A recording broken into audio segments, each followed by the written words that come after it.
When you know that you are queer, but your favorite drink is beer, that's gayish. You can bottom without stopping, but you can't stand going shopping, that's gayish. Oh, gayish, you're probably gayish. Well, life's just too short for narrow stereotypes, so it's gayish. We're also gayish. It's Gayish with Mike and Kyle. Hello, everyone in the podcast universe. This is Gayish, the podcast that's bingeable, bingable, and bangable all at once.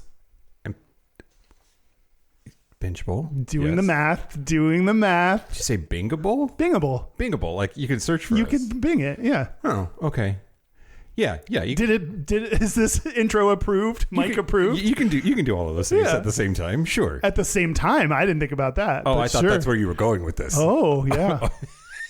I'm Mike Johnson. I'm Kyle Getz. We're here to bridge the gap between sexuality and actuality. Today, we're going to talk about generation. Talking about my generation. You don't know that song? No. I didn't know that I knew that song either. But it came out of my face, so now you got added to the list. What is it? You have to tell me what it is so I know what to... It's The Who. Okay. No, you totally missed who's on first joke. Because it's so obvious. It's I don't like obvious jokes. Okay, you're the worst. It's just... I'll do all of the obvious jokes then. Okay. We're going to talk about generations, We're Kyle. going to talk about generations, yes. Yep. Why are we doing this? Because I said so. Okay. Fair enough. You get to say so. I wanted to talk about first of all, this all came up in the context of you and I talking about how Gen Z is they're all faggots now or whatever, and that Gen Alpha is maybe even worse, and why is that true? Worse? Well, It's interesting phrasing. In every way. But just there's clear generational differences, and that it doesn't just apply to humans in general, but that queer people also have intergenerational differences, and I thought that it would be fun to talk about. Yeah. It's hot to see porn of different generations fucking. Wow. Or that's just my bedroom on a Tuesday. That's true. But first, we do have a correction, Kyle. Okay. Everyone shut up. I'm sorry I fucked it up. Oh God. This is one of those corrections that I don't care about. Well, you tell that to them. Okay. Hey, I don't care. This is unimportant to me. They're big mad. Your location is not of interest to me. I received several pieces of feedback, all in the same zone. This one was the nicest. Hey, Mike. In the episode on homelessness, you referred to a city, quote, somewhere in New England, Baltimore. There are 6 states in New England: Connecticut, Massachusetts, Maine, New Hampshire, Rhode Island, and Vermont. New Englanders are very proud to live here and do not appreciate the addition of other states, especially one as far away as Maryland. New England is one of the Census Bureau's 9 official regional regions and is the only one whose name is not based on geography. Proud to be a lifelong New Englander, Robert E. Morehouse. I also do not care. But you read it anyway. It just couldn't go unsaid because there were several people wrote in. Apparently, we struck a nerve that I didn't know there was, nor needed to. I guess. Yeah. Sorry, New England, I fucked up your whatever. And it's not that far away, by the way. I drove from Maryland to Connecticut in one sitting, and it didn't take very long at all. Tiny ass states over there, anyway. Yeah. That's the corrections. Okay, great. And now, the news. Shut your mouth hole, it's time for your ear holes. News. All right, Kyle. Yeah. News the first. Australian pop singer Betty Who sparked... What? I saw something about Betty Who, but didn't read the details, so I'm excited. I just saw the headline of she fucked up, but now I'm excited to actually hear what it is. Oh my God. Sparked significant backlash within the LGBTQ plus community after making controversial comments. I should be clear before I even go into this story, Kyle, that I'm just so annoyed. Okay. In general or at this story? At this story, which highlights something that I'm frustrated about in general. Oh, interesting. Okay. She was on the Made It Out podcast on August the 19th. And in that podcast, she stated it felt, quote, like a crime to be straight in the queer community. And she said that she would, quote, hold space for lesbian artist Renee Rapp if she ended up with a man in 10 years. Now, isn't Renee Rapp a lesbian? Yes. Okay. Yes. So King Princess responded on TikTok, quote, "We live in a country where our rights are being stripped from us every day, and you think it's important to get on a podcast and talk about how hard it is to be in a heteronormative relationship?" People also said that it was invalidating of her and lesbophobic of her to basically imply that Renee Rapp may just have not met the right man yet. Yeah, it's just a phase. That feels very, it's just a phasey. But that's not what she fucking said. Anyway, okay. That's not what she said? Anyway, Betty Who issued a formal apology on August 28th, acknowledging her language, quote, "unintentionally reinforced ideas that were harmful or dismissive, particularly toward the lesbian community." Okay. This is the Kyle, time we should have actually invite her to see if she'll actually come on our podcast. Yeah, let's do it. Well, she reached out to us and then we said yes, and she didn't reply to us. Oh, well, Betty. Maybe now she will. Maybe now she needs to make it up to the gay community and start with us. But okay. Here's the thing, Kyle. What? This is dangerous. Might get canceled. I don't know. I'm not a lesbian, obviously. And I can't speak for the lesbian community, obviously. Yeah. And Jesus fuck, focus on something that matters. Like Betty Who's pro-gay bona fides are impeccable. She's been a huge ally for the community. This was taken out of context, in my opinion. And she didn't say Renee Rapp just hasn't met the right man yet. All she said was that we need to be open to the idea that if somebody decides at some future point that their sexuality has shifted, we should honor that.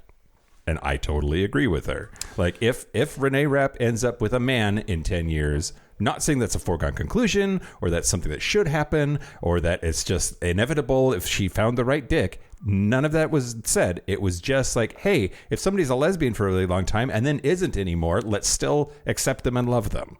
But that she didn't say it like that. And she talked about it in the context of how difficult it is being straight. I don't agree with you. I think that's a shitty thing to say. And that doesn't mean that we have to like completely cancel her or whatever. Like if she has a history of proven support of the LGBT community, we can criticize her for saying this and then she apologizes and you all move on. I think it's like what should have happened did happen. And now we can all move on to other things.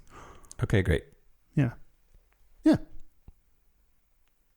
I just wish the people would, anyway. What?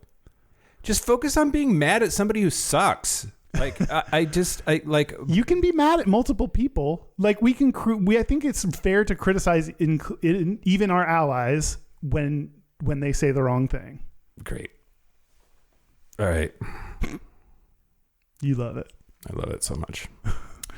News the second. Yeah. Yosemite National Park Ranger Shannon S.J. Jocelyn was fired August 12th for helping hang a 66-foot transgender pride flag from El Capitan in May while off duty. This is the operating system?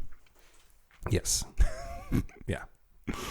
How she got a 66-foot flag on everybody's tiny little Mac is hey, if you two can get their songs on my little tiny MP3 player, then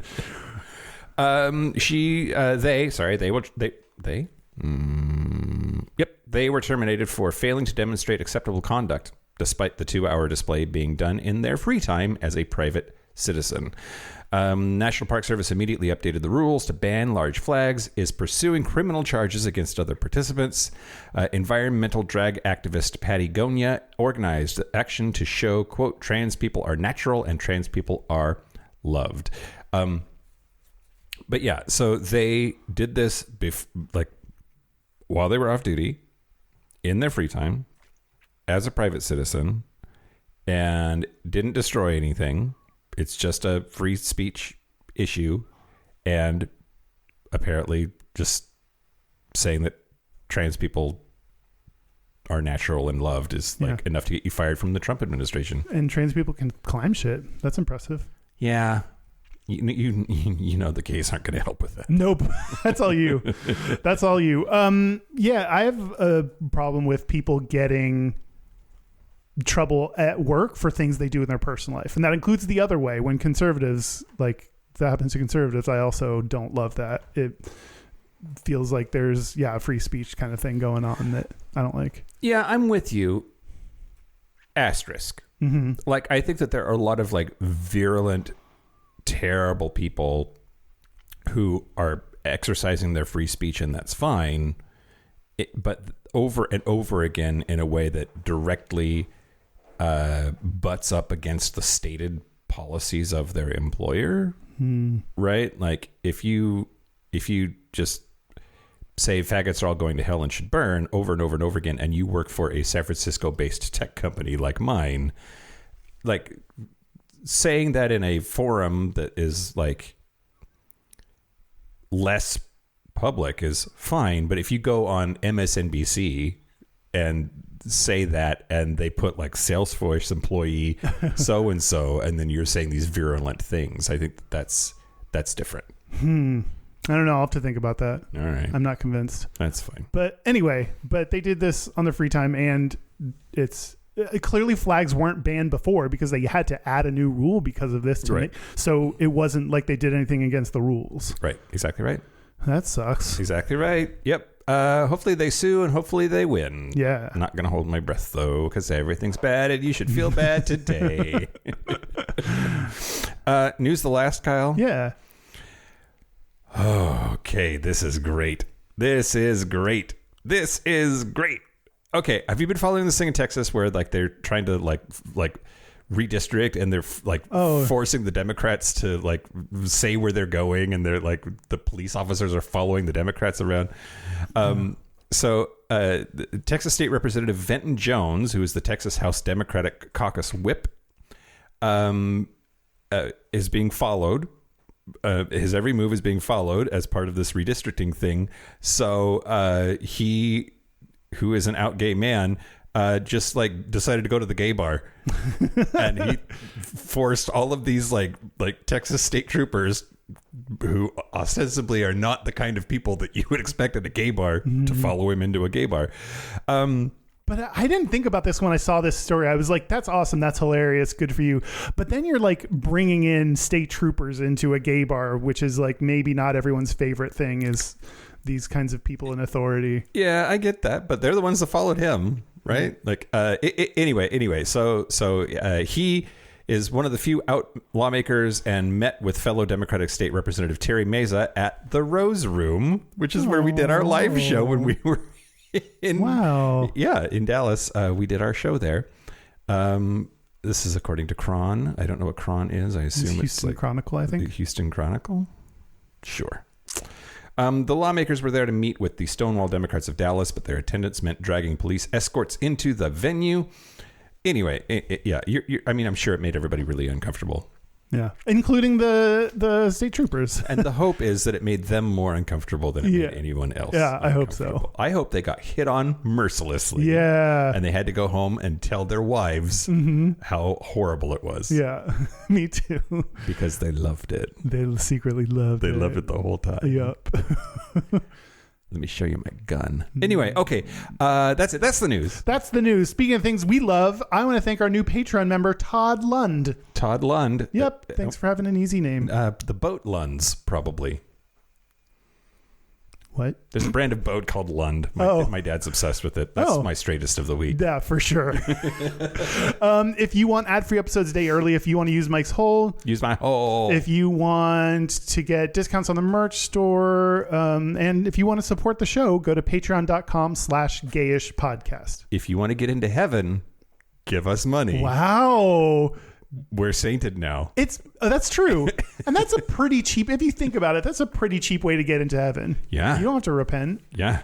You don't have $5 a month. $5 a month. You can do whatever you want. And we'll forgive you. We'll bless you. Yeah.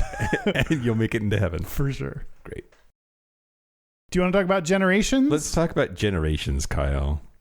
I've got that fucking song stuck in my head. Okay, let's talk about generations. Okay, let's do it. We're going to talk about like which generations mean what here in just a little bit, but I want to talk to you about the history of generations, and I think that there's an interesting thing to consider. Okay, that's a gay thing, sort of. I love considering gay things. Right? Yeah. Yes. So The theory of generations, which is the backbone or the foundation of what we consider to be like our modern concept of like generations that have boundaries and have a name. They really should be called cohorts instead of generations, but like whatever. Why? Because first, they're not exactly like generational in a way. Like we sort of skip them. Like the children of baby boomers are millennials for the most part. The children of Gen Xers are Gen Z. They're every other, as opposed to like if it were generational, then you would expect each generation's parents to be the generation that were before. Got it. But also like it's not as cut and dry as that either, right? Like these things are messy. Humans are messy. I'm going to talk more about like my family and why we're a broken home because of it. Anyway, hi, Ma Johnson. The theory of generations was posed by Karl Mannheim. There was a dude that did it, and it was in his 1928 essay Das Problem der Generationen. My German is terrible. It was translated into English in 1952 as The Problem of Generations. And my German is terrible too. I did pick up on that, what that meant though. Das Problem der Generationen. Generationen. Oh, you circled back to it. Anyway. Okay, so according to Mannheim, everybody is influenced by the socio-historical environment that they are raised in, that their youth gives them a shared experience with other people that live through the same things that shape as a whole that group of people. And now what I think is particularly interesting about him, though, and the time that he was writing this, is that was all during the Weimar Republic of Germany. And have I talked to you about the Weimar Republic? You're shaking your head yes, as if the answer is yes. The answer is yes. Then yes. Okay. I will say yes. What do you remember about it, Kyle? Oh boy. What do I remember about it is one of the biggest questions that I fear in life. What do you remember is just always nothing. Yeah. Nothing. I remember nothing. Well, okay. Well, so the Weimar Republic is basically when the Nazis came to power and started Nazi Germany. That is the government that they took over. The Weimar Republic was the German state from 1918 to 1933. Now, what's interesting about the Weimar Republic is the first like homosexual rights movement came out of the Weimar Republic. Like this was despite being on the heels of Nazism, queer people were like fairly well accepted. There was the name like Magnus Hirschfeld. We talked about this in the book actually, who came up with the word homosexual. He founded the world's first homosexual organization, the Scientific Humanitarian Committee. All of that happened in the Weimar Republic. There was the first known gay publication. It was the first publicly sold mass market periodical intended for gay, lesbian, or trans readership. Appeared in 1919 in the Weimar Republic. Wow. And there were all of these sort of like conservative Christian ideals that were being challenged and actively overturned or fought as part of the makeup of the Weimar Republic. And that's where this Mannheim guy starts having this idea of generations. And the idea is that like basically queer people and the stuff that they were doing in the Republic at that time led him to think about, this is different. Why is this so different? What are the things that make this batch of young people act so differently from everybody before them? And that really got his juices flowing. That's gross. That's what a weird phrase. I love it when juices flow. Yeah. Well, yeah. But yeah, so it's weird. It's so like fundamental nowadays that it's hard to imagine a world that didn't have this. Like it like seems so obvious now that it's like to have the idea that someone had to come up with the idea of generations. Yep. is weird. It's like duh, but it wasn't like duh at the time. Right. It wasn't like duh at the time. And some of it has to do with the pace of change also, I think. You know, like if you look at pre-industrial revolution societies and like things moved slower, things changed slower, and there was less stark inflection points to point to and say like, oh, hey, this is the start of a new generation. Like you look at modern generations and the advent of the internet was such a fundamental change in the way that humans interact with each other that is a clear inflection point for like my generation raised before the internet versus the millennials after us that like more or less grew up with it. I remember the time before the internet. That's one of the defining features of us. Yeah. Yeah. I was in college before I had internet.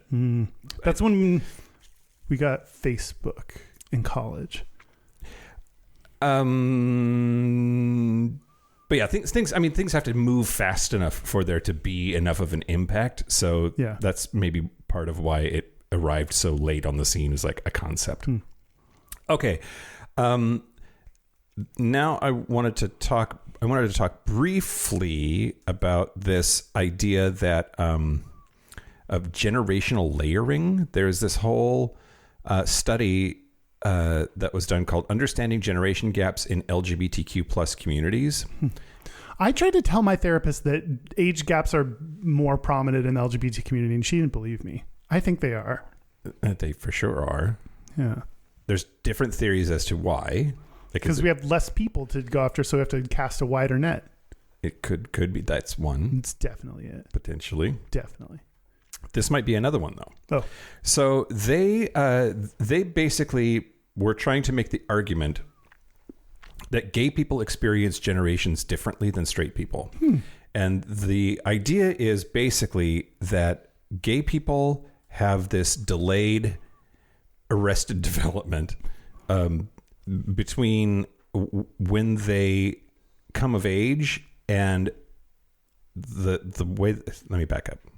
Basically, generational layering is that gay people, unlike straight people, identify with both their birth generation and the generation that they come out of the closet. That they have like a renaissance, a new adolescence once they come out. Because they're like a little baby gay now, no matter what age they are. Right. That there's you're born twice as a gay person, and that impacts your relationship with your generation. Yeah. Should we do a birthing ceremony? Like we'll pretend to come out of a vagina when we come out. I think that would be great. Yeah. Yeah. We call it the rebirth or something. Yeah. And then we'll just make that a trend. Yeah. New trend. Faux birthing of gay people once they come out. I think that'd be lovely. Yeah, you cover yourself in goop. Yeah, well, yeah, absolutely. Like we need a vat of lube. Oh, okay. Oh, I got one. I got one at home. That's perfect. I've been waiting to use my vat of lube on something productive. I'm here for it. We can get a hot nurse. Oh, sexy nurse. A male nurse. A sexy male nurse. Nothing but a jock strap and gloves. Yeah, gloves, because we want it to be sanitary.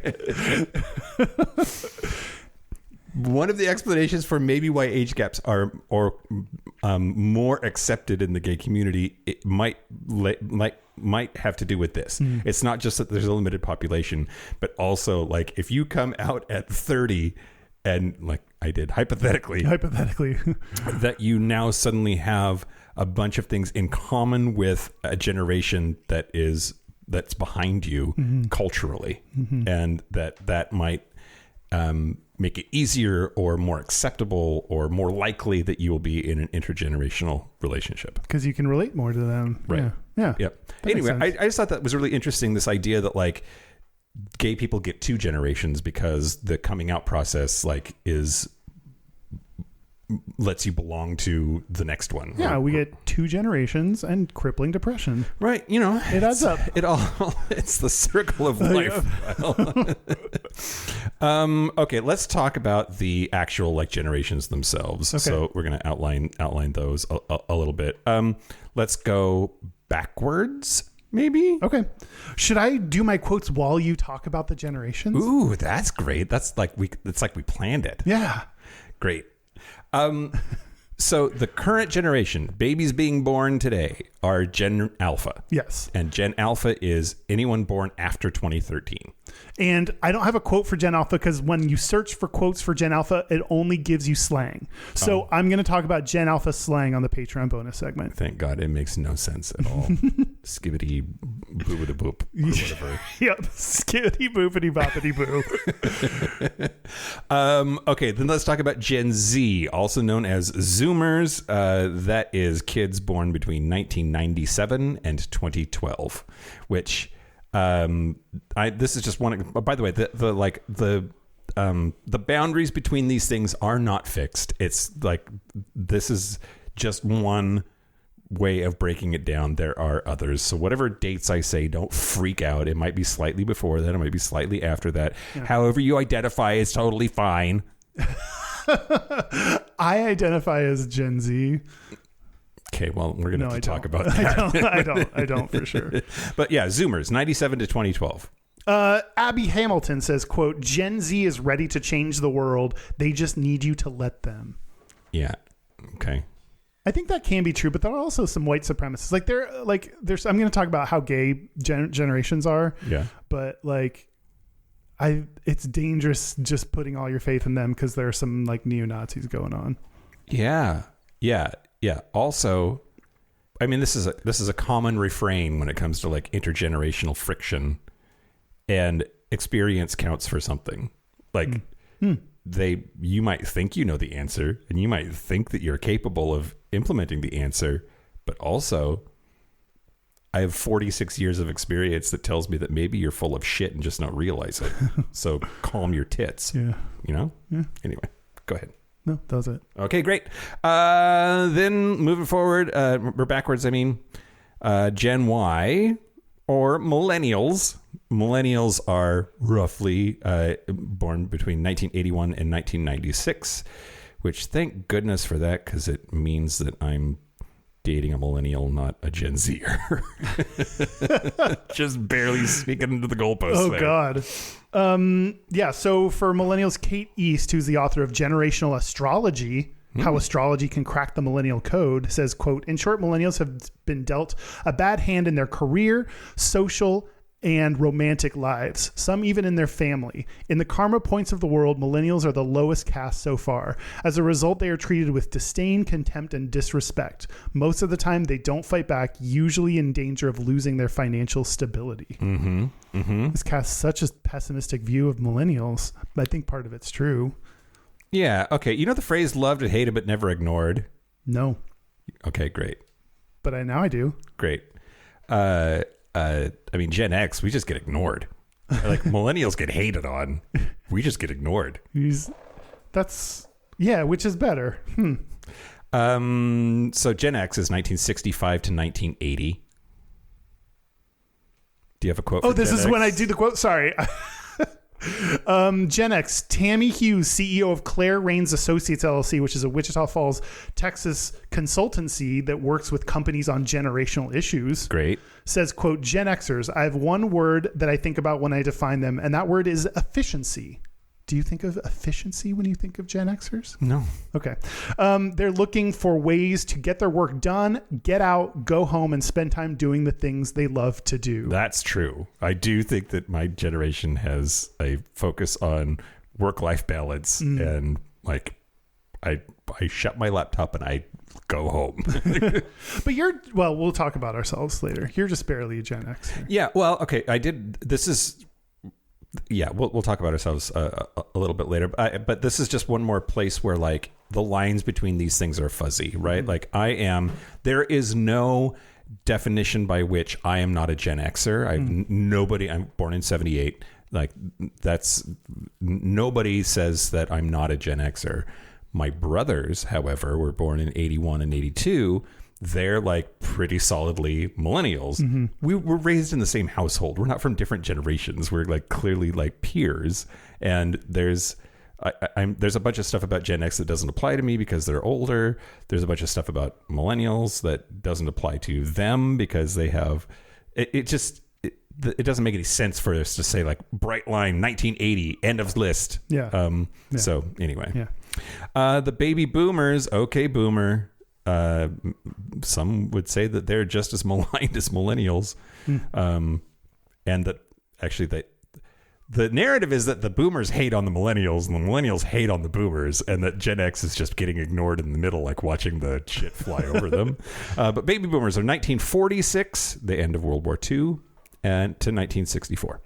Steve Bannon, Fuck that guy. who himself is a baby boomer, says, quote, the baby boomers are the most spoiled, most self-centered, most narcissistic generation the country's ever produced.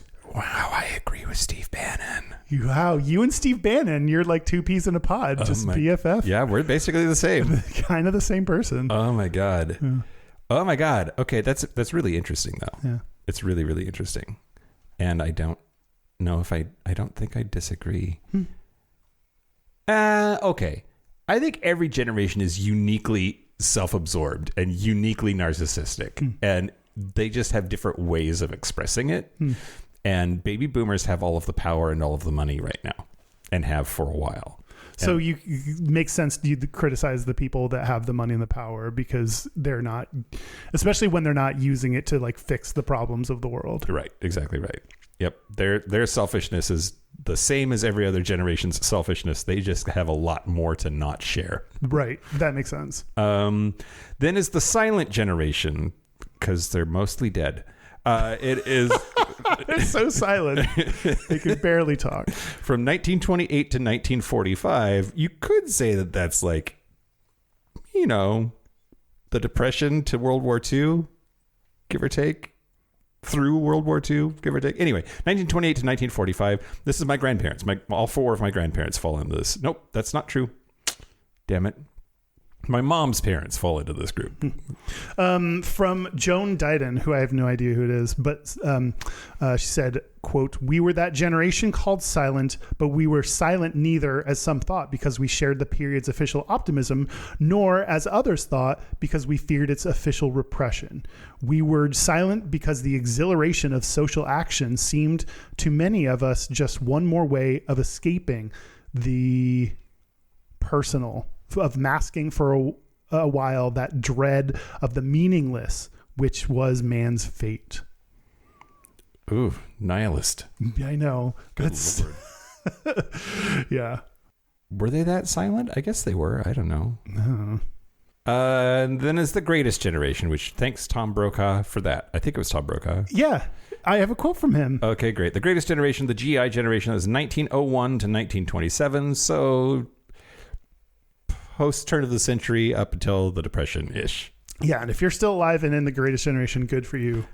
Yeah, my dad's folks are in that one, and they real dead. Tom Brokaw wrote the book, The Greatest Generation. Yeah. And he said, quote, they are a generation of towering achievement and modest demeanor, a legacy of their formative years when they were participants in and witness to sacrifices of the highest order. Yeah. But that's also like putting like as if everyone fought in the war, but I don't know. Well, okay. This is part of generational theory, though, is that not everyone has to do all of the things for it to still have a tremendous impact on the zeitgeist of the generation. And you know, they saw at the earliest, McKinley got shot, and then they had to like see and live through the Hoover and the Depression and World War I. Before that, like there was just all of this tragedy, and they still were like building buildings and highways and electricity and like just this crazy list of huge changes that happened that they persevered through all of this tragedy layered on top of it. I think, I don't know. I don't want to, I mean, they're all dead, so it doesn't matter. But like, I don't want to overstate what they did, but like, I think that the argument could be made that they're like super resilient. Also greatest though. That's just like, don't call anybody greatest. Yeah. That's a lot. That's putting a lot on them. I guarantee some of them were not so great, you know? Yeah. Oh, for sure. I mean, after a certain point, everyone like older than a certain age is racist. So. And then the first generation, again, because this Mannheim guy started the whole thing, and the oldest generation at the time that he was like doing this was the lost generation, 1883 to 1900. I don't know why they're lost. I don't have a quote for them. Maybe they knew. But that's really considered to be like the beginning of at least our modern concept of generations. And the lost generation, that's like what, 1883 to 1900. That's like, it's after the Civil War, the Gilded Age, I suppose, and up through the turn of the century. Sounds like a new Jurassic Park movie. Jurassic Park, The Lost Generation. Yeah, I guess we did it. I don't know. Okay. Do you want to talk about ourselves, or is that later? No. Well, I want to talk about Gayda. Let's talk about Gayda then. I only have a little bit of Gayda. This is from a Gallup 2024 phone interviews that they did with more than 14,000 U.S. adults across in 2024. I said that already, but now you know twice. In the phone interviews, they found out that 9.3% of U.S. adults identify as LGBT or something other than heterosexual. Okay. So 9.3, that's a lot. I mean, we say 10% rule of thumb, and lots of people are like, it's not that much. And then other people are like, no, it's way more. So I don't know how to feel about that number, but it seems, ish. Yeah. Yeah. I mean, I think like when you survey, okay, so it's up by 1.9 percentage points since 2023. So it's up and it continues to rise every single year. They first asked the question in 2012, and that it was 3.5%. Wow. So that's why like someone threw out a 10%. I think, was it Kinsey that said the 10% number? Yeah. And then they started measuring it and it was like, oh no, it's way less than that. But then it was like, oh, not everyone's honest. And so the numbers keep rising and now we're getting closer to that 10% number. But I'm not gay. I just suck dicks. Of LGBT people, the breakdown by identity is these numbers will add up to more than 100% because people could select multiple identities. Nice. But they are 56% bisexual. What? Yeah. Oh no. Okay. Sorry. Of the 9 point. No, whatever. 56% of the world is bisexual. You never know. Maybe they are. There's more. Yes, but of the 9.3%, yes, 56% are bisexual. Okay. Yeah. Which is, and every time we are reminded that bisexuals make up that big of a percentage of the community, it's always just really interesting to me that like bi erasure, like we don't have gay erasure like we do bi erasure. And it's just like, but they're the biggest group. And we talk about gay men mostly when we talk about LGBT people. So it's really interesting. Yeah. 21% are gay, 15% are lesbian, 14% are transgender. So you think of trans people as being a really small percentage of the population, but 15% lesbian, 14% trans. They're neck and neck. But 14% of 10% is 1.4% of the everybody, and that's a shitload of people. Mm-hmm. Anyway, yeah.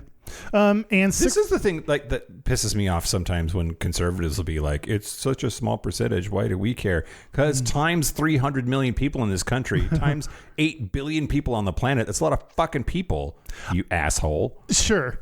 I think when you think about a percentage, it's like it being a small percentage is important when you're considering like, we don't want trans people in the military because benefits, we can't afford their gender confirmation surgeries or whatever talking point they have. And it's like, okay, it's 1% of people. It's not that many surgeries that you're going to have to pay for. Like, it's not that. I think that's when it's helpful to remember how small the percentage is. But yes, there's a lot of humans. It's saying that it's negligible is like, as a, like, we don't need to care about them. Right. Yeah, that's bad. We should care. You should care. We all care. 6% were something else, such as pansexual, asexual, or queer. Okay. But let's get to the main datums. Let's get to it. By generation. The silent generation is what percent LGBT or something else? They're all dead. Okay, so 0. No, they have a number. Hold on. You can't look up the answer. No, I'm not going to look up the answer. I'm going to look up, like, I'm trying to remember the silent generation. Oh, that's like, okay. That's like mom's parents, that generation. I'm going to say like, I don't know, 3% or something crazy. 1.8%. Wow, even less. I less. was like, I'm going to pick a low number that seems like hopeless, but it's even less than that. It's even less than that. Can you imagine 1.8% of people identifying as LGBT? Well, yeah, I mean, maybe. You have to, because that's the truth. Yeah. I'm going to force you to. I mean, in my head, we have the 60s to thank for a lot of this stuff. That like the sexual revolution let us start talking about what we're into and what we're not in a like free love, and that whole movement made it like slightly more socially acceptable to explore these things. And so I like before the 60s, everything was in black and white, and you had to figure out like, you know, what's this going to look like when they add color? Like, but like before the 60s, everybody was just like white picket fence, man and woman, 2 kids. That's like the only formula that was acceptable, and everything else was just ridiculous, out of bounds. And that the 60s changed it. Yeah. When do we see the numbers start to grow? Well, baby boomers are 3%. Yeah. Okay, so boomers. Still pretty low, pretty not gay. Gen X, your generation, is 5.1%. Yeah, okay. Getting there. We're starting to, it's like a train, like it takes a while for it to take off. But once it gets going, yeah, then it really gets going, because millennials are 14.2%. Wow. Gay. Very gay. That's almost 3 times as much as Gen X. Yeah. So I can't imagine being one of those early people in those early generations to come out. I'm very lucky in when I was born that it wasn't totally acceptable, had a lot of challenges, but also like people had done it before, so I knew it was a thing. But also Queer as Folk was on TV. Queer as Folk was on TV, and that certainly helped and didn't fuck me up either. Gen Z is what percentage gay? 38%. Okay, a little aggressive. A little aggressive. It's 23.1%. They're so queer. Yeah, almost a quarter. Oh my God. I don't. Okay. Well, okay. Go ahead. So that's all the gay. Why, Kyle? Because natural. But I think it's because the glitter in the water. It's transing the fish. It's transing the fish and for it's sure. Making all of the kids queer. I didn't write it down, but I'm pretty sure bisexual women are amongst the greatest increases of LGBT people. So I think it's bi women that are the cause of this. I think when you're bisexual, it'd probably be easier in earlier generations just to be like, well, I'm into men too, so I guess I'll go man and not have to deal with this whole other side of me. Yep, for sure. And now that it's more acceptable and more prominent, then you can be a little bit more out about your real identity. Yeah. Maybe. I agree with that. Okay. I don't want to use the word easy because that's dismissive, but it is maybe convenient to just conform if you have the capability of doing so. Yeah. And bisexual people do. Yeah, they can. Yeah. That's the generational gaydar. Well, what do you think, Kyle? Are we just going to have to start really, really building a whole bunch of like queer ass retirement homes? Well, yeah, I think they started because we had on that queer elder episode. It was like Seattle or Washington or something's first LGBT retirement home that they were building. So yeah, I think so. And when I retire, and which is never going to happen because millennials will never be able to retire. Then I want to go into an LGBT retirement home. I can't imagine going somewhere straight. Ugh. Yeah. Ugh. Ugh. Indeed. Any retirement home is a gay retirement home if you bring enough gay retirees. It's true. I'm going to have to Golden Girls it up, like bring enough gays. Let's do that, Kyle. Okay. Let's do that. Okay. Or we could just turn this house into a compound, a gay-ass compound. I love that. Yeah. Okay, we have to talk about this really sad but true thing. Okay. That basically there's an entire generation of gay men that isn't there. Yeah. So one person said that the reason that millennials joke about being a gay elder at 30 is because that's actually historically kind of a milestone that matters. Wow, that's so depressing. Yeah. There's also the concept, non-gay specific, but like just elder millennials is a phrase that I heard a couple years ago and like now identify as like in the span of, I work with some early 30s coworkers that are also millennials, but like we feel so far apart. I mean, we're 8 years apart, 9 years apart. Have you heard of exennials? Yes. Yeah, like I think you might be too young to be in that, but it's also called the Oregon Trail generation. I played Oregon Trail. Maybe I am part of it. And that's sort of the easy litmus test of like, do you belong there or not? But it's the overlap between Gen X and millennials. And it's for sure me. Like older Gen Xers probably didn't have a computer in their home, but we did. Yeah. Are always like, from fairly young. We had a Texas Instruments computer when I was like, I don't know, 4 or 5 years old, like super, super young. And that late young Gen Xers compared to elder Gen Xers, that's sort of the thing. So the Oregon Trail thing is alluding to that. Yeah. Anyway, by 1995, 1 in 9 gay men had been diagnosed with AIDS. 1 in 15 had died. And researchers call it a literal decimation of the cohort of gay men born from 1951 to 1970.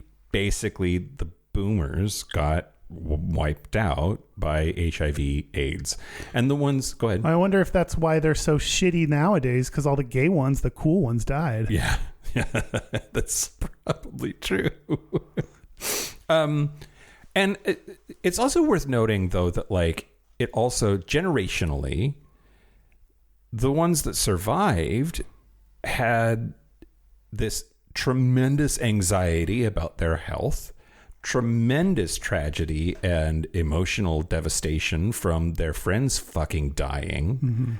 And that, like, as a group, had these huge impacts beyond just did they survive or not, right? I think that we forget about generational trauma like when we talk about this group of people. Like, why are they missing? A lot of them checked out of the gay community not because they died, but because they needed to preserve their safety, to like deal with the anxiety of being out and gay and in the community. But in San Francisco, all deaths among men aged 25 to 44, AIDS was 61% of those deaths. Wow. Regardless of straight or gay. 61% of all deaths among men aged 25 to 44 in 1990 were HIV/AIDS. And so today's research shows that gay men describing their cities as virtual ghost towns, and younger generations struggle to navigate life without the guidance of elders who should have been there. And I don't know, have you experienced this? Like I've been thinking to myself, when I go out now, I am often like, I think I am the oldest person in the room. Or that there's like just a handful of us that look like we have enough gray hair to be the age that we are. And I don't remember there being that many when I first came out. And I came out at 30. It was 2008. And it did seem like there was like, you know, older gays would stand out. You would like notice them because they were a rarity. Does that match your... Yes, but I think the bars that I went to were more younger bars. Like I used to go to Purr, I used to go to Neighbors, like places where younger people are more the norm. So I wonder also if my taste in places to go out has evolved. Oh, Neighbors, where they would get everybody super fucked up, and then at 2 a.m. they would take everybody's drink and they would unleash the 18-year-olds. 18 to 20 were allowed in at 2 a.m. Oh my God. Yeah, which is wild. Just wild. Yeah. Let's see. So Dana Rosenfeld did a bunch of research about multiple loss syndrome. This is what I was talking about a little bit before about like the generational trauma here. The psychological trauma of losing entire social networks, with survivors describing cities as becoming virtual ghost towns during the epidemic's peak. Gen X gay men like myself describe being premature elders due to missing mentorship. One said, quote, I'm the generation immediately following the missing generation of gay men who would have been my mentors and friends. And Leslie Jordan talked a lot about this before he died. Not that he was Gen X, but he was from the missing gay generation. Anyway, I just wanted to point out that when we look at the differences between gay people and straight people and generational influences, that we have HIV/AIDS as a big like thing that's a differentiator between our experiences. Yeah. And, yeah, That's rough. What else, Kyle? Can I lighten it up a little bit by Sure. talking about things that millennials have killed? What did millennials kill? The radio star. No, that was my generation. Never mind. And yeah, that was the first music very video. first video on MTV. MTV. I remember that because MTV talked about it a whole bunch. I always see these articles like millennials are killing this industry, and it's really funny to me that like evolving tastes and understanding is labeled as millennials killing things when instead it should be just so. Anyway, I just think this is really funny every time I see this. Well, okay. Is there going to be a trend though of just like we have totally fucked millennials financially? No, not everything. Okay, great. Not everything. If you just stop eating avocado toast, you could afford a home, Kyle. Yeah, exactly. That $5 or $10 could say. Avocado toast is not that good. No, it's bad. It doesn't make sense why that was a trend or why that now gets ascribed to our generation. I don't claim that. That's okay. A 2025 Reader's Digest article by Tina Donvito called 18 Things Millennials Have Been Killing Off in the Last Decade. Sure. First is napkins. Because we use paper towels. Yeah. Which is just easier, right? It's just easier. Why would I buy? And I remember my family having napkins growing up as like a separate thing. Like cloth napkins that you would wash, or do you mean like disposable It napkins? didn't clarify, but I'm presuming that because paper towels are replacing them, then like they're referring to paper towels as paper napkins. Paper napkins, yeah. Yeah. I do remember having paper napkins too. Like there was a napkin holder. Formal dress codes. Yeah. Because it's stupid. Because it's dumb. It doesn't reflect on your character, like especially for work. It doesn't reflect your ability to do work or be productive. And in fact, I'm probably more productive because I don't have to dress up. So I like this one. This is the one that we are killing because we're fucked over, and that's large homes. Yeah.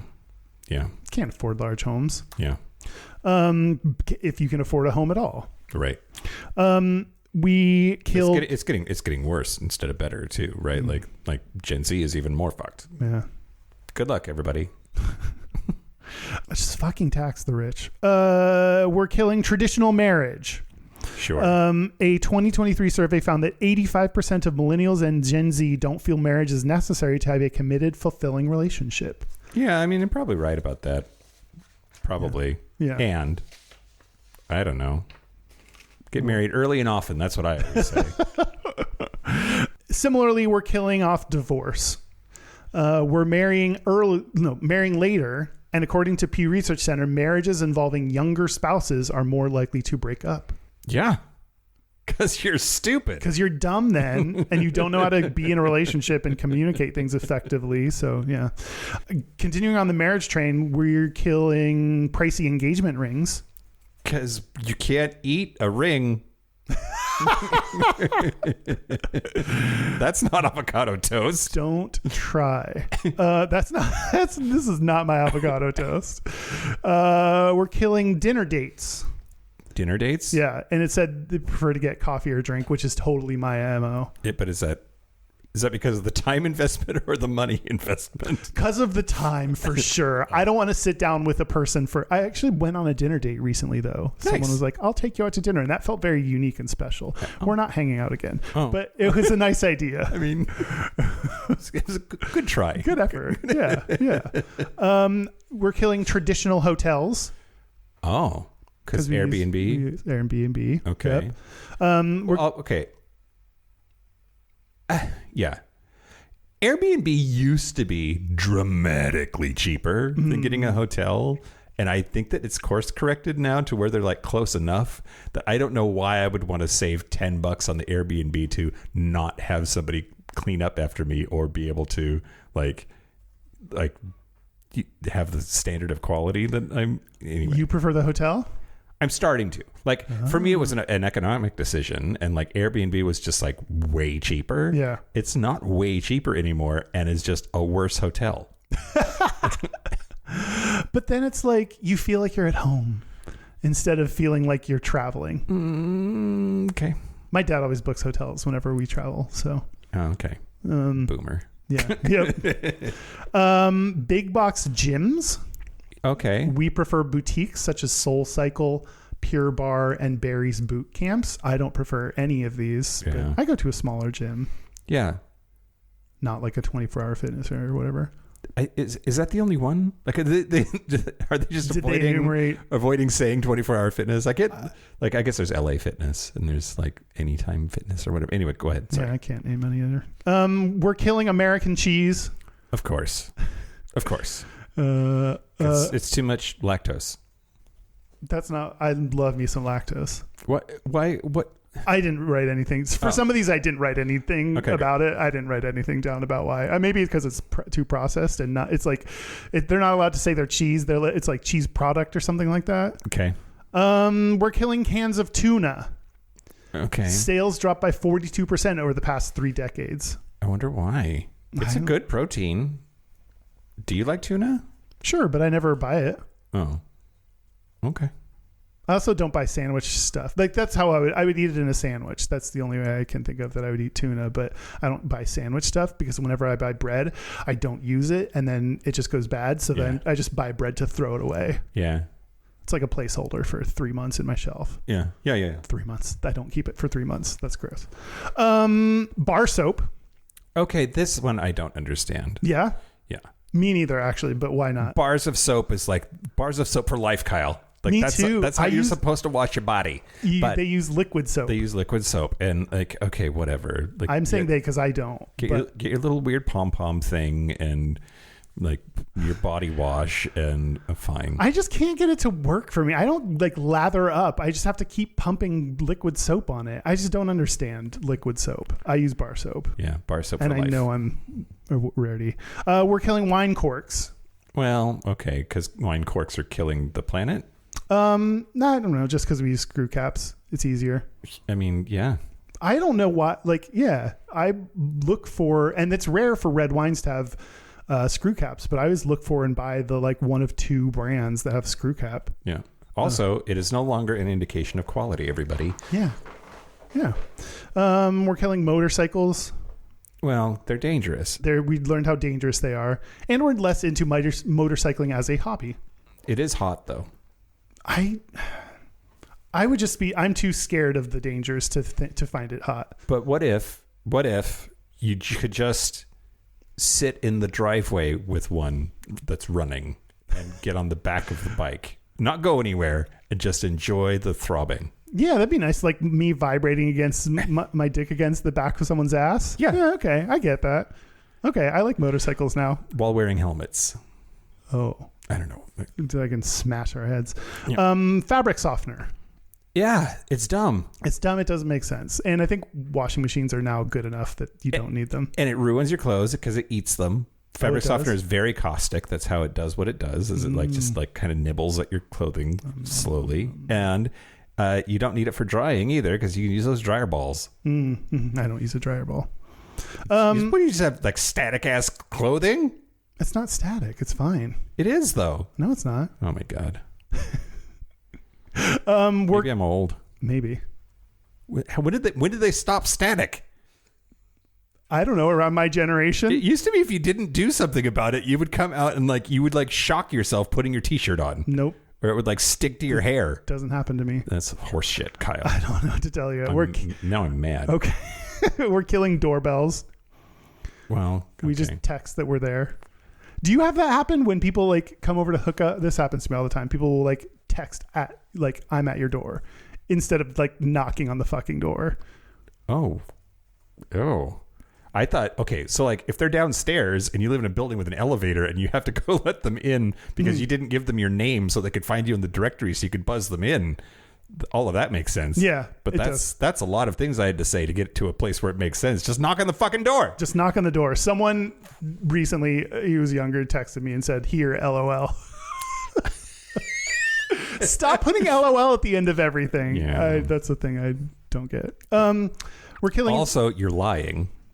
You're not laughing out loud. I would hear you if you're here and you were LOLing and you're laughing. I would have heard you. That would have been so creepy though. Please don't stand at my door and laugh out loud. and text LOL. And text LOL. While I'm laughing. Yeah. That's uncomfortable. Great. We're killing razors. Oh. Because beards and mustaches are trendy. Yeah, I don't like that. Sorry. And lastly, we're killing breakfast cereal. I want everybody's face to be like a dolphin, Kyle, because I'm a kid of the 90s. No, I don't. I like beards. I don't like mustaches. Great. I'm not on board with that trend. Great. Sorry. I had feelings about that one. I missed the next one. Oh, yeah. We're killing breakfast cereal. That's the last one. Because, yeah, it's just nothing but sugar. Yeah. One survey said 40% of millennials found the cleanup involved in eating breakfast cereal inconvenient. What cleanup? I don't know. How are you eating your breakfast cereal? I don't know. I don't understand that. Some others push back on that and say it's actually because it's processed, expensive, and full of sugar. Yeah, that one. Those makes more sense. Yeah, for sure. It's just carbs and gluten, Kyle. That's all it is. And it's supposed to make you stop masturbating. What? Cornflakes.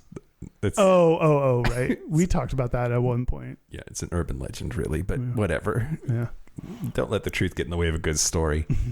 All right, Kyle. Yeah. Well, I don't have to, but I'm gonna talk to you about Star Trek. Okay. Star Trek Generations is a movie. Okay. Okay. Great. Star Trek 7, if you're following along like numbers wise, and it's the last movie that has Captain Kirk in it and the first movie that has Captain Picard in it. And this was supposed to be like the handing off of the baton movie wise from the old crew to the new crew. It came out in 1994. And I'm not going to spend a ton of time on this, I promise, but because I could do a whole episode on just this movie. But do you have to be there when you do that? Could get Sarah Ray back on. Oh, that's a good call. Just talk to her. Okay, so the reason Star Trek Generations is important to look at from a queer perspective is what? Sure. Nope. That makes sense that we're queer. Important to queer theory is Star Trek Generations. It is because it wasn't until 2017 when Discovery came on that we saw for sure out openly gay characters in a Star Trek show. And they fought about this for decades. So there was conversation as early as the 1960s for the original series about having a gay character, and that absolutely would not have gotten past the censors. But by the time the Next Generation comes on the scene, and it's the mid 80s, in 1987 is when it started, there's more opportunity to like push the needle there. Gene Roddenberry, who invented the whole thing, had in an interview with the Humanist, he said, quote, "My attitude toward homosexuality has changed. I came to the conclusion that I was wrong. I was never someone who hunted down fags, as we used to call them, on the street. I would sometimes say something anti-homosexual off the top of my head because it was thought, in those days, to be funny. I never really deeply believed those comments, but I gave the impression of being thoughtless in these areas. I have, over many years, changed my attitude about gay men and women."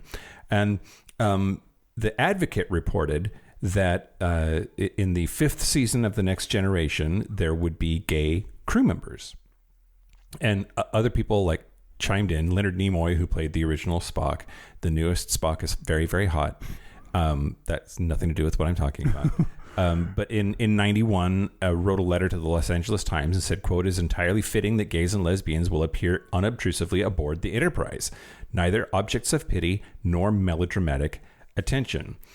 And it's then that they were figuring out this Star Trek Generations movie and how they were going to pass the baton from the old crew to the new crew, and this idea that Gene's suggestion that gay crew members should start showing up was very much like being argued about. Whoopi Goldberg, who played Guinan in The Next Generation, huge advocate, had made a couple of very subtle but important contributions to queer representation in The Next Generation, was weighing in on all of this. There were, but basically, Gene Roddenberry died while the movie was being developed, and that's when Rick Berman officially, formally took control of the whole franchise, and he shut it down. Oh, apparently he's like a dickbag fuckface asshole, or at the very least risk averse when it comes to like putting anything controversial on the screen that might like turn off viewers in Alabama or whatever. And one of the writers, a famous writer, Ronald D. Moore, said, quote, about gay people in Star Trek, quote, "We've just failed at it. It's not been something we've successfully done. At Star Trek, we used to have all these stock answers for why we didn't do it. The truth is, it was not really a priority for any of us on the staff, so it wasn't really something that was strong on anybody's radar." It sucks to have to be the gay that's in the room advocating for gay shit, because then you feel like a stereotype. Yeah. Like, but sometimes that's what's needed to have someone like actually bring it up and care about the issue, is to have like a gay person on staff. Yep, for sure. And then I think there's a certain this is still a quote. And then I think there's a certain inertia that you're not used to writing those characters into these dramas, and then you just don't. And somebody has to decide that it's important before you do it. And I think we're still at the place where that's not yet a common, yeah, we have to include this, and this is an important thing to include in the shows. Sci-fi, for whatever reason, is just sort of behind the curve on all this. And again, eventually Star Trek got there, but late to the party in 2017 with Star Trek Discovery. And that's, there's a big gap there also. Like, Voyager went off the air in the early 2000s, and then Enterprise was there, but a lot of people don't count it. And then there's like a almost 20-year gap that maybe Star Trek would have gotten there earlier. But Generations was supposed to be the passing of the torch from the baby boomers and the baby boomers generation and their crew over to the more modern Gen X/millennial crew. And there was an opportunity to introduce gay characters into Star Trek that they just really failed to execute on. And it's really unfortunate. That sucks that Gene Roddenberry died, because it sounds like he would have pushed for it. He would have pushed for it. Huh. Yep. That's it. We can leave it at that. Okay. So are generations useful? I think of them as like the Zodiac. Killer? The Zodiac killer. No, the Zodiac. Like, okay. Like or Myers-Briggs.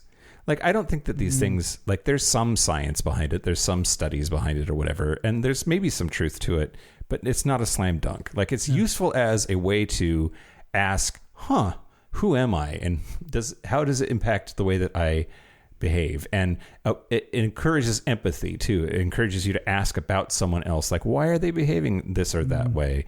And I think that, like, it can be useful just like to get you talking, to get you asking questions, to get you thinking about the different ways that humans human. Yeah. But I don't think it's like a slam dunk or a hard and fast rule that you can. Yes, Kyle. My answer is yes. That was a very long answer. Sure. You? What do you think? Well, at first I was like, no, they're annoying because they're like these cutoff dates, these arbitrary cutoff dates. They feel kind of arbitrary because like you were saying, like, are you so squarely a Gen Xer and not a millennial that, and like, according to the numbers, yes, but like, is your experience so different from mine that you have to be an entirely different group of person. Right. And so the cutoffs are kind of arbitrary, but then the more I thought about it, it's like, but you like, I think it's helpful to find, humans will always categorize things. That's just what we do. And it's helpful to enable conversations, and you have to just draw a line somewhere. And it feels arbitrary, and it's never going to be perfect. And you can't view them as if you view them as a monolith, I think it could enable some bad things. Like saying millennials killed something is like, oh, just they are this monolith of person that we can blame everything on. They all like these things. Or like, okay, boomer, like basically the fact that you're that age means I can totally discount everything you're saying. Yeah, for sure. Yeah. No, that's not true. Okay, boomer is great and totally fine. No, it can, I think, enable some grouping when you shouldn't, when you need to understand that people are more diverse than that. But so is any group that you come up with until you get down to one human being is going to be like not a monolith and a group. And there are some characteristics like life experiences that they have in common that's useful to enable us to talk about. Yeah. So yeah, I think it's a helpful thing. Are they gay? They are gayer. What do you mean? Yeah, they're getting gayer. Oh, the generations are getting gayer. Yeah. That's true. Yeah. That's true. I do think that, like, generationally speaking, we have more access to information and other kinds of people and just exposure that, like, these things are it's getting easier to be queer. Yeah. And I say it all the time. I think that we've already won. We just have to wait out the haters that are old and dying. Yeah. Yeah. And we have the earlier generations of people, like, to be that 1.8% of people that are out in the earlier generations. Like, that took a lot of courage that I don't know we always give people credit for. I think sometimes we were talking about, like, going out to the bar and seeing, like, you know, the ages of people there. There's a stereotype of, like, the old gay dude at the bar that's drinking alone and then kind of, like, creepy. There's always negative associations with that. But, like, I want to be him at the go-go bar. That's my plan. That's the goal. I think we don't give them enough respect for what they went through, and they're probably not being that creepy. They're probably just older, and we think that old age is gross in our community. So I think we need to pay more respects to older people for what they went through, for being the 3% or whatever that were out, that paved the way for other people to come out, because now we knew who they were and knew that other people like that existed. And then technology, like you said, helped expand upon that and helps us increase the exposure that we have to other people. Yeah, I think so too. Yeah. We did it. We did it. We talked about generations. We did. I hope it was useful. I hope you loved it. I hope you sign up for Patreon because you're so excited about it that you want to hear us talk about Gen Alpha slang. Should we take a break? Yeah, let's take a break. Let's take a break for a whole generation. This is the part where Mike and Kyle take a break. Are we back? We're back. We're back. We're going to do our Gayest Straightest. We're going to do our Gayest Straightest, but first, local gay bar review. Okay, I'm going to talk to you about Jacques Cabaret in Boston, Massachusetts. Wow. Here's what I wrote. I love the bartender. He's about 140 years old. He was, too. The Pokemon drag show was interesting. What? Yeah. Wow, poor Derek not being there. Steep cover, but hey, shit happens. Cool old divey space. Love the honesty of it all. This place knows what it is. The bartender just said to somebody, "I'm not switching, honey. I'm staying gay." Did someone ask him to? Or after the Pokemon show, the staff did stuff, and it was pretty wild. Most of them were over 50, and they were like singing and dancing and lip syncing and stuff. It was magical. 3 dildos, but I want to be. Yeah, that's such a mean rating for having described it as magical. It's really only 2.5 dildos, but I hooked up. So.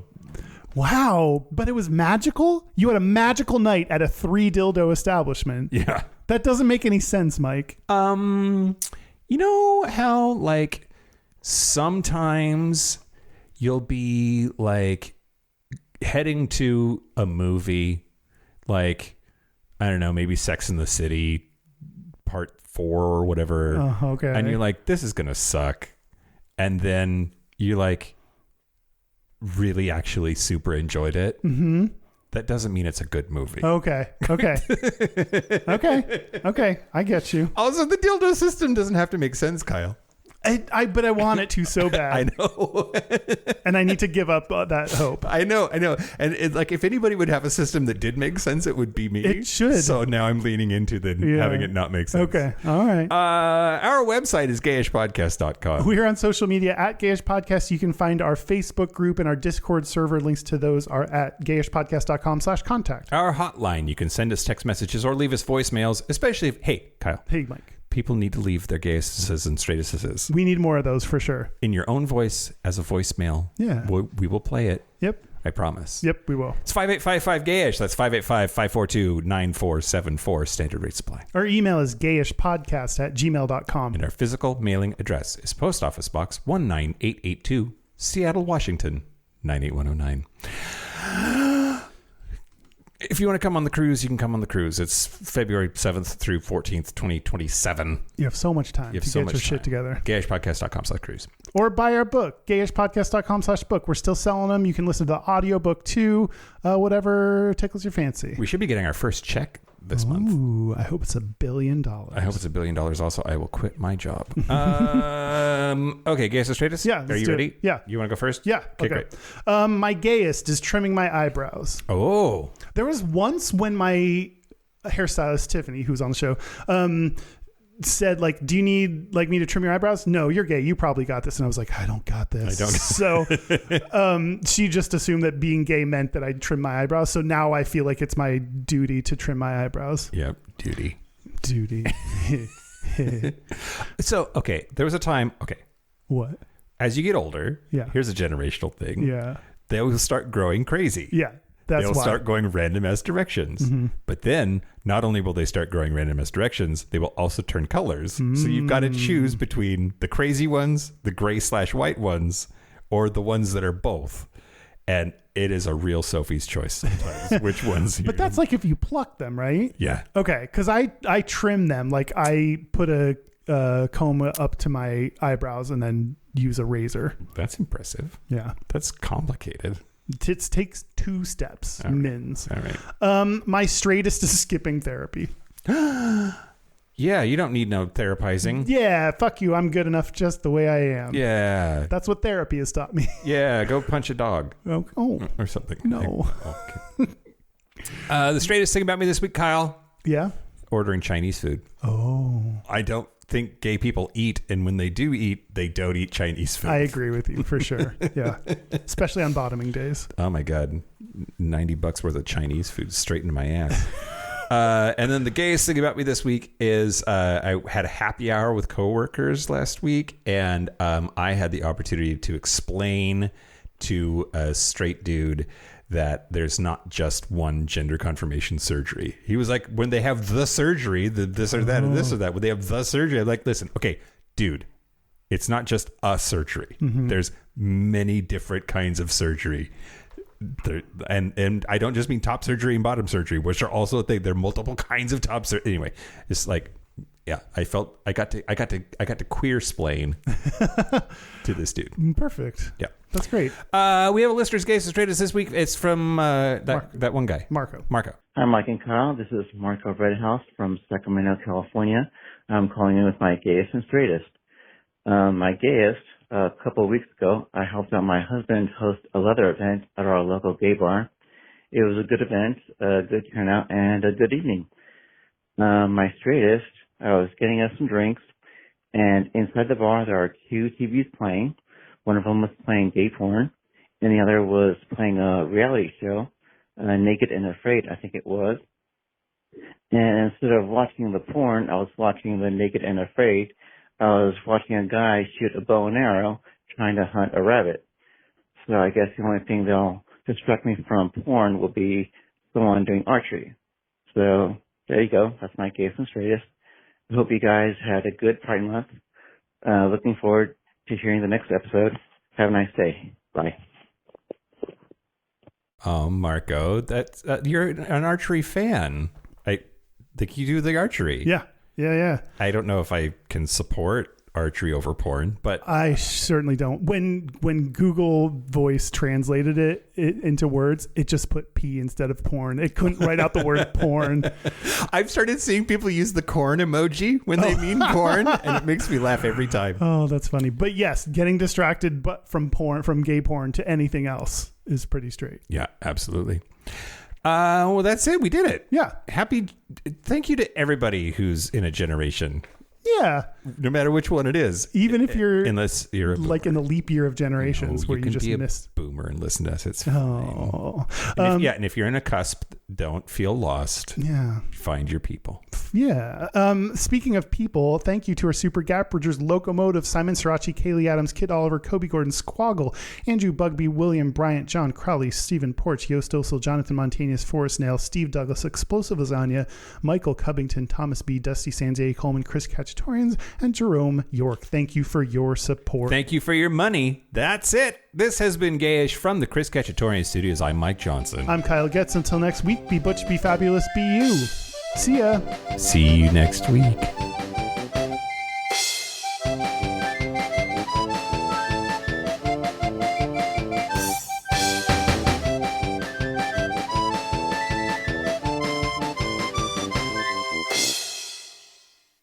Ba-da-ba-ba-da-ba. We did it. We did it.